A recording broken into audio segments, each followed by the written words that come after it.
আহ্বান মধুর গম্ভীর প্রভাত অম্বর মাঝে দিকে দিগন্তরে ভুবন মন্দিরে শান্তি সঙ্গীত বাজে ধ্বনির রে ধ্বনির রে।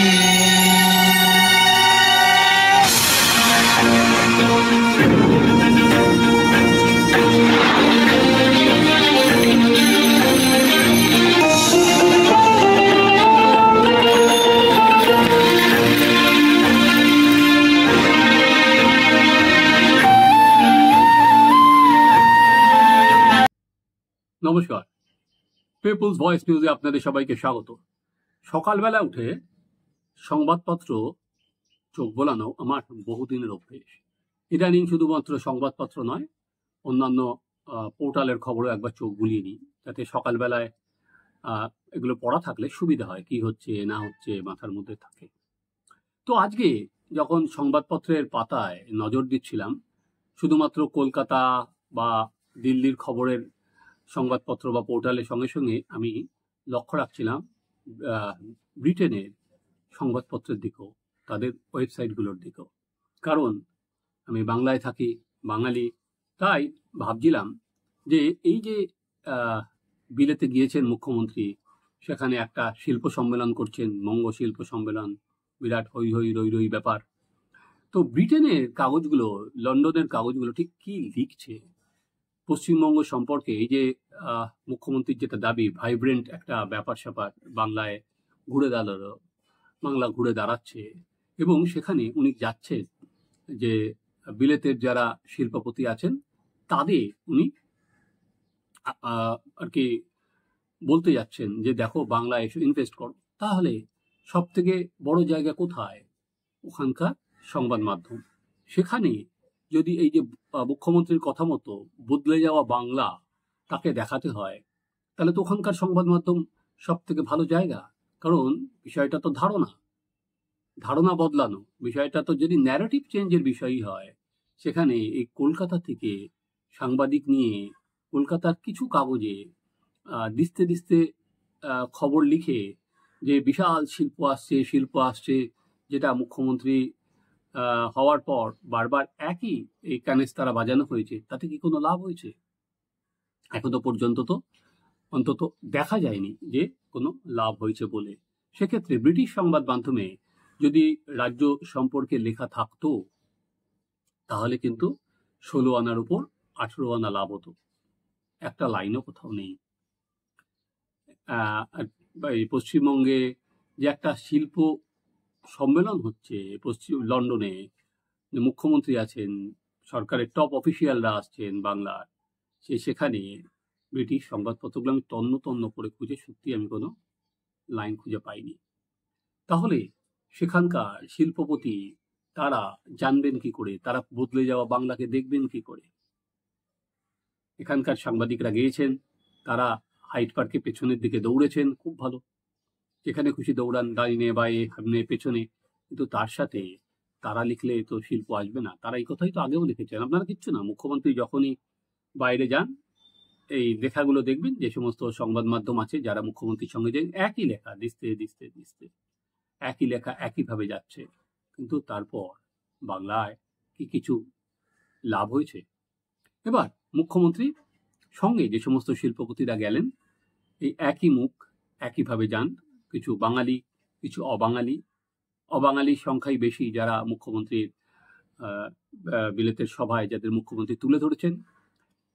মুখ্যমন্ত্রীর আগের যে সমস্ত বিদেশে গিয়েছেন, সেটা স্পেনে হতে পারে, সেটা লন্ডনে হতে পারে, এই মুখগুলোকেই তারা নিয়ে যান। শুধুমাত্র এখানে নয়, ধরুন এই 1.5 মাস আগে যে রাজারহাটে বিজিবিএস হয়ে গেল, এই মুখগুলোই কিন্তু এসে বলেছিল আপনারা এখানে শিল্প করুন। কারা সেই মুখগুলো? মুখ্যমন্ত্রী ওখানে যাদের নিয়ে গেলেন, সিকে ধানুকা হচ্ছে ধানসেরি ভেঞ্চার্সের এক্সিকিউটিভ। সিকে ধানুকা ছিলেন, তিনি তার অভিজ্ঞতার কথা বলেছেন, এবং তিনি বিভিন্ন রাজ্যে ব্যবসা করেন এবং ওনার কথা মতো বা ওনার দাবি যে বাংলার মতো লাভ নাকি তারা কোনো জায়গায় করেননি, ওরা সর্বত্র লাভই করেছেন ধাদুকা। কি বুঝতেই পাচ্ছেন, তেলের কোনো সীমা পরিসীমা নেই। একইভাবে হর্ষ নেউটিয়া গ্রুপের চেয়ারম্যান, তিনি যেটা বলেছেন সেটা হচ্ছে বাংলায় মুখ্যমন্ত্রী যৌথতায় বিশ্বাস করেন, 12 বছরের পরিকাঠামোর অভূতপূর্ব উন্নয়ন হয়েছে, পুরো চরিত্রই নাকি বদলে গেছে, এবং তৃতীয়ত যে বাংলায় শান্তি হলো অর্থনৈতিক সূচক, আর কি বাংলায় শান্তি বিরাজ করছে, সেখান সম্প্রীতির পরিবেশ বাংলায় বিরাজমান। খুব ইন্টারেস্টিং। এই হর্ষ নেউটিয়া আজকে যে কথাগুলো মমতা বন্দ্যোপাধ্যায়ের পাশে বসে বলছেন, এই কথাগুলো ঠিক উনি বুদ্ধবাবুর পাশে বসেই বলতেন। একইভাবে বুদ্ধবাবু আসার পর কিভাবে পশ্চিমবঙ্গ শিল্প বান্ধব হয়ে উঠেছে, কিভাবে ব্র্যান্ড বুদ্ধ শিল্পপতিদের টেনে আনছেন, সে কথাও উনি একইভাবে বলতেন। এবং আজকে যিনি সিপিএম এর নানা ধরুন 12 বছরে বদলে যাওয়া দেখছেন, তখন বদলে যাওয়া দেখে স্বভূমি আমার কত আবার যতদূর মনে পড়ে, উনি যে মালিক নেউটিয়া গ্রুপ 1 টাকায় পেয়েছিলেন স্বভূমি জমি। তো ঠিক আছে, দেখুন এরা বাংলায় থাকেন, বাংলায় থাকতে গেলে স্বাভাবিক কে শাসক বা মুখ্যমন্ত্রীর সঙ্গে গোলমালে জড়ায় বা তার কথা না শুনে। তারপরে কে বাঙু, গ্রাফিতি ইন্ডিয়া চেয়ারম্যান, তিনি বলেছেন ব্রিটেনের যে বণিক মহলে তিনি আহ্বান জানিয়েছেন, তার কথায় শিল্প স্থাপনের প্রশ্নে সরকার সক্রিয়, সমস্ত দরকারে প্রশাসনকে পাশে পাওয়া যায়, আপনারা আসুন, আপনাদের অভিজ্ঞতাও ভালো হবে। মেহুল মোহঙ্কা, উনিও বলেছেন, উনি টেগা ইন্ডাস্ট্রির কর্ণধর, উনিও বহু কথা বলেছেন। উনি বলেছেন কল্যাণীতে তিনি 300 কোটি টাকা বিনিয়োগ করতে চান। ছিলেন রুদ্র চট্টোপাধ্যায়, প্রতিবারই মুখ্যমন্ত্রী প্রথম থেকে হওয়ার পরই রুদ্র চট্টোপাধ্যায়কে দেখা যায়। এবার যেতে পারেননি সঞ্জীব গোয়েঙ্কা, কারণ তার টিম নিয়ে তিনি ব্যস্ত, ক্রিকেটের টিম নিয়ে, IPL শুরু হয়ে গেছে। তার ছেলে শাশ্বত গোয়েঙ্কা এবার গিয়েছে ওখানে, এবং তিনি শাশ্বত বলেছেন তার পরিবার 200 বছর ধরে পশ্চিমবঙ্গে আছে এবং কলকাতাতে তাদের ঘর। মুখ্যমন্ত্রীর আন্তরিকতার ফলে জটিলতা কেটে গিয়েছে, বাংলা এখন বিনিয়োগের গন্তব্য। আমি জানি না, মুখ্যমন্ত্রী কিছুদিন আগে এই যে CSCর বিদ্যুতের দাম নিয়ে বলেছিলেন যে এটা সিপিএম এর আমলে করে দেওয়া হয়েছে, শাশ্বতকে তিনি এ বিষয়ে কিছু বলেছেন কিনা। এবার আসুন সঞ্জয় বুধিয়া, ওই যে আমরা বাড়ির উপর যে আমাদের প্যাটর্ন ট্যাগ লাগানো হয়, সেই সঞ্জয় বুধিয়া। এই সঞ্জয় বুধিয়াকে আমি দেখেছি জ্যোতিবাবুর পাশে হাসি মুখে দাঁড়াতে, জ্যোতিবাবুর প্রশংসায় ভরিয়ে দিতে। একইভাবে সঞ্জয় বুধিয়াকে আমি দেখেছি বুদ্ধবাবুর পাশে হাসি মুখে দাঁড়াতে, বুদ্ধবাবুকে ভারতবর্ষের সেরা মুখ্যমন্ত্রী হিসাবে বলতে, এবং একইভাবে এই মমতা বন্দ্যোপাধ্যায় পাশে দাঁড়িয়েও এই একই কথা তিনি বলে যাচ্ছেন। এটা কিন্তু খুব আর কি শিক্ষণীয় যে উনি সহজে জলের মতো যে আধারেই রাখবে সে আধারেই উনি মানিয়ে নিতে পারেন। এটা হয়তো যারা ব্যবসায়ী তাদের ব্যবসায়িক স্বার্থেই করতে হয়। তারপরে ছিলেন তরুণ ঝুনঝুনওয়ালা, তিনি রিলায়েন্স ইন্ডাস্ট্রির প্রেসিডেন্ট, এবং আর ছিলেন হচ্ছে সত্যম রায়চৌধুরী, টেকনো ইন্ডিয়ার। সত্যম গিয়েছেন, তার ছেলেকে নিয়ে গিয়েছেন, এবং সেখানে তারা একটা ম্যানচেস্টার ইউনাইটেডের সঙ্গে একটা সইও করেছেন, সেখানে ফুটবল স্কুল তৈরি হবে। এর আগে এরকম একটা সই আমার যতদূর মনে পড়ে স্পেনে গিয়েও করা হয়েছিল, এখানে যে ফুটবলার তৈরি হবে, বলে খুবই ভালো। কিন্তু প্রশ্ন হচ্ছে যে এই যে বহু কথিত শিল্প সম্মেলন, সেখানে ব্রিটেনের কোন শিল্পপতিকে আমরা আনতে পারলাম? একমাত্র দেখলাম লর্ড স্বরাজ পল, তিনি গিয়েছেন এবং মুখ্যমন্ত্রী উঠে এসে তার পাশেই বসেছেন। ছবিতে যা দেখলাম স্বরাজ পলের পাশে। স্বরাজ পলের প্রায় 90 বছর বয়স। এখানে যে পার্ক হোটেল, APJ স্কুল, যে সেটা পলদেরই, স্বরাজ পলদেরই। তো স্বরাজ পল কিন্তু এর আগে মুখ্যমন্ত্রী একবার সোজা গিয়েছিলেন, তার বাড়িতে চলে গিয়েছিলেন, কিন্তু তারপরেও স্বরাজ পল কিন্তু এখনো পর্যন্ত কিছু একটা পয়সাও ইনভেস্ট করেননি। আমার যেটা আর কি ভেবেছিলাম, যেটা দেখতে পারবো, যে মুখ্যমন্ত্রী তো ব্রিটেনে গেলেন, সেখানে সব থেকে বড় অনাবাসী যিনি শিল্পপতি আছেন লক্ষ্মী মিত্তাল, যে লক্ষ্মী মিত্তাল এখান থেকে পড়েছেন, সেন্ট জেভিয়ার্সের ছাত্র। সেই লক্ষ্মী মিত্তাল যদি আসতেন তাহলে কিন্তু অনেক জিনিসই পাল্টে যেত আজকে। ধনকুবের বলা যেতে পারে। লক্ষ্মী মিত্তাল এসে যদি বলতেন যে এখানে তিনি শিল্প করবেন, তিনি ইন্ডাস্ট্রি করবেন, তাহলে শুধুমাত্র ওখানকার কাগজগুলো উৎসাহিত হতো, ওখানকার শিল্পপতিরাও উৎসাহিত হতো, কিন্তু লক্ষ্মী মিত্তাল এলেন না। এবং তিনি যদি ইস্পাত কারখানা করার কথা বলতেন লক্ষ্মী মিত্তাল, তাহলে কি আর সৌরভ গাঙ্গুলিকে শিল্পপতি তৈরি করার চেষ্টা করা হতো? দরকার পড়তো না, লক্ষ্মী মিত্তাল নামটাই যথেষ্ট। তিনি সেখানে নেই। বা কোনো অনাবাসী ভারতীয় যারা দীর্ঘদিন ধরে লন্ডনে থেকে গেছেন, তাদেরও কাউকে কিন্তু দেখলাম না। বুঝলাম যে এই যে পুরনো মুখগুলো, এবং তারা যারা বিজিবিএস এ ক্রমাগত বলে যায়, বাইরেও ক্রমাগত বলে যায়, সেই মুখগুলোই আবার সেখানে আর কি উপস্থাপিত হয়েছে। আর মুখ্যমন্ত্রী স্বাভাবিক এখানেও যা বলেছেন, উনি ওখানেও বলেছেন যে কতটা ইন্ডাস্ট্রি ফ্রেন্ডলি বাংলা, সেখানে কত জিডিপি কি বেড়েছে, বাংলা আর্থিকভাবে 40-46% বাংলা উঠে এসেছে দারিদ্র সীমার উপরে। তো প্লাস প্রচুর বাংলায় করলে কি কি সুবিধা পাওয়া যায়, কি কি ট্যাক্স ছাড় পাওয়া যায়, সেই কথাগুলো যে আপনারা আসুন। কিন্তু মূল যে জায়গা, দেখুন শিল্পপতিরা তো সমস্ত জিনিস খবর নেয়। এখনো পর্যন্ত বাংলায় মূল যে জায়গা, সেটা হচ্ছে জমি অধিগ্রহণ পলিসি। আজ এই কিছুদিন আগে আমি দেখছিলাম সংসদে দাঁড়িয়ে অশ্বিনী বৈষ্ণব রেলমন্ত্রী, তিনি বলছেন যে বাংলায় রেলের প্রকল্প হচ্ছে না। কেন হচ্ছে না? কারণ জমি পাওয়া যাচ্ছে না। যে জমি জটে প্রকল্প ছাড়াও ভারত বাংলাদেশ ফেন্সিং এর কাজ পর্যন্ত আটকে গেছে। কারণ এই সরকারের নীতি হলো তারা 1 ছটাকও জমি অধিগ্রহণ করবে না। জমি যদি অধিগ্রহণ না করা হয়, তো শিল্পপতিদের ইচ্ছা মতো যদি জমি তারা না পান, বা তারা সরকার যে সমস্ত জমি যেখানে নিয়েছে সেখানেই তাদের 1 লক্ষ অত জমি পাওয়া যাবে কিনা। কারণ যে শিল্পপতি জমি নেবেন, তিনি তার পছন্দ মতো জমি তো তার পছন্দ করবেন।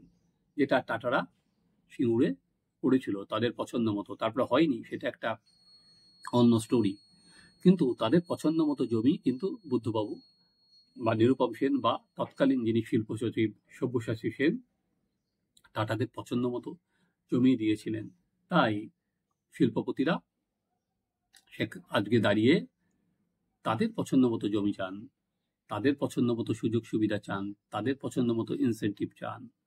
আজকে যেটা আমরা দেখেছিলাম যে এসইজেড এর সুবিধা দেবে না বলে বিভিন্নভাবে আইটি ইন্ডাস্ট্রি দীর্ঘদিন ধরে বড় কোনো প্লেয়ার আসতে চায়নি সেটা। হ্যাঁ, এবার দেখুন প্রয়াসে কোনো অসুবিধা নেই। মুখ্যমন্ত্রী যাচ্ছেন, বারবার করে যাচ্ছেন, সেখানে রাজ্য সম্পর্কে যে ধারণা আছে সেটা বদলানোর চেষ্টা করছেন।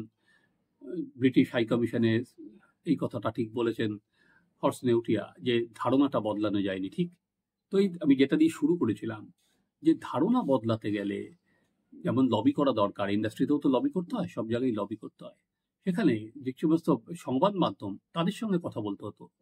আপনাদের এই বিষয়ে একটা কথা আপনাদের মনে আছে নিশ্চয়ই, যখন অরবিন্দ কেজরিওয়াল মুখ্যমন্ত্রী ছিলেন, তখন ওখানে দুটো বিষয় নিয়ে অরবিন্দ কেজরিওয়াল খুব প্রমোট করতেন। একটা হচ্ছে স্কুল, একটা হচ্ছে তার স্বাস্থ্য, যে হেলথ ক্লিনিক, সেটা নিয়ে, মহল্লা ক্লিনিক যেটা বলতো। এবার এমনভাবে তিনি ফুলিয়ে ফাঁপিয়ে প্রচার করেছিলেন যে বিদেশি সংবাদ মাধ্যমে, সেটা আমেরিকার সংবাদ মাধ্যমে, সেটা ব্রিটেনের সংবাদ মাধ্যমে, যে তার স্কুল বিশ্বসেরা স্কুল, তার যে মহল্লা ক্লিনিক বিশ্বসেরা মহল্লা ক্লিনিক। সেখানে সেই প্রচার দেখে কিন্তু অনেকে উৎসাহিত হয়েছিলেন, এবং বিদেশ থেকে প্রচুর শিল্পপতি বা ব্যবসায়ী তারা কিন্তু এসে ওখানে এলে, এমনকি যারা রাষ্ট্রপ্রধান তারা এসে পর্যন্ত মহল্লা ক্লিনিকে দৌড়ে চলে যেতেন। কারণ উনি একটা বলা যেতে পারে পরিবেশ গড়ে তুলতে পেরেছিলেন। তাই সব ক্ষেত্রেই পরিবেশ গড়াটা কিন্তু আসল। সেখানে এই বাংলার কিছু সাংবাদিককে নিয়ে গিয়ে কি সেই পরিবেশ একেবারে তৈরি করা গেল? একেবারেই তৈরি করা গেল না। তারা বললাম যে যা আগেও লিখেছে এখনো লিখবে। মুখ্যমন্ত্রী অবশ্য শুনিয়েছেন যে 13 লক্ষ কোটি টাকা বিনিয়োগের বাস্তবায়ন হয়েছে, খুব ভালো কাজ। তার মানে যদি 13 লক্ষ কোটি টাকার বিনিয়োগের বাস্তবায়নই হয়ে থাকে, তাহলে নিঃসন্দেহে কর্মসংস্থান বাড়বে, আমরা ইন্ডাস্ট্রির ধোঁয়া দেখতে পারবো, যেটা টাটাদেরা চলে যাওয়ার পর এখনো কোনো বিগ ইন্ডাস্ট্রির ধোঁয়া আমরা দেখতে পারিনি। তো নিশ্চয়ই সেটা পারবো, উনি সেখানে বলেছেন। এবং মুখ্যমন্ত্রীকে 2026-এ বিধানসভা ভোটের আগে একটা নিঃসন্দেহে শ্বেতপত্র রাজ্য সরকার প্রকাশ করবে যে কোন সেক্টরে কত চাকরি হয়েছে। ঐকান্তিক চেষ্টা, মুখ্যমন্ত্রী প্রায় 15 বছর হতে চললো, বারবার করে বিদেশে যাচ্ছেন এবং উনি যেটা বলছেন যে সিপিএম এর আমল যা ছিল তার থেকে উনি বেরিয়ে এসেছেন। তো সিপিএম এর আমল তো 15 বছর আগে চলে গেছে। তো যা কিছু খারাপ সিপিএম এর তার থেকে বেরিয়ে বাংলায় ঠিক কত বিনিয়োগ এলো সেটা লোকের কাছে নিয়ে যাওয়া, একটা শ্বেতপত্র প্রকাশ করা এবং শুধুমাত্র ওই স্ট্যাটিস্টিক্সের জাগলারিতে না থেকে এবং প্রতিটা সেক্টরে কত চাকরি হলো সেটা যদি উনি পশ্চিমবঙ্গে এসে 2026-এর ভোটের আগে তৃণমূল কংগ্রেস প্রধান কর্মসূচি নেয়, তাহলে বাংলার মানুষ কিন্তু অনেক বেশি উপকৃত হবে। আর হ্যাঁ, ওই কেন্দ্রের বঞ্চনা এটা আমার মনে হয় ব্রিটেনের এই শিল্প সম্মেলনের পর সেটা অনেক কমে আসা উচিত। কারণ ভারতীয় হাইকমিশন কিন্তু অল আউট সাপোর্ট করেছে এবং all out support high commission central government না বলে দিলে তো হতো না। হাইকমিশনের দোরাইস্বামী প্রথমে হাইকমিশনে করেছেন, মুখ্যমন্ত্রী সম্মেলনে এসেছেন, সেখানে দাঁড়িয়ে অকুণ্ঠ প্রশংসা করেছেন। তাহলে কেন্দ্র যদি বঞ্চনাই করতো বা তাহলে হাইকমিশনার কি যেতেন? আমার মনে হয় তিনি যেতেন না। তো সব মিলিয়ে লাভ কি পেল সে হিসেব নিকেশ তো নিশ্চয়ই হবে। কিন্তু যেটা আমরা দেখলাম সেটা হচ্ছে একজন অনাবাসী শিল্পপতিও কিন্তু হাজির করা গেল না। তাই একই গল্প বারবার করে কি হজম করানো যাবে? চলুন আমরা সেটা দেখি, তাকিয়ে থাকি। আপনারা দেখতে থাকুন আমাদের চ্যানেল সাবস্ক্রাইব করুন, আপনাদের মতামত জানান।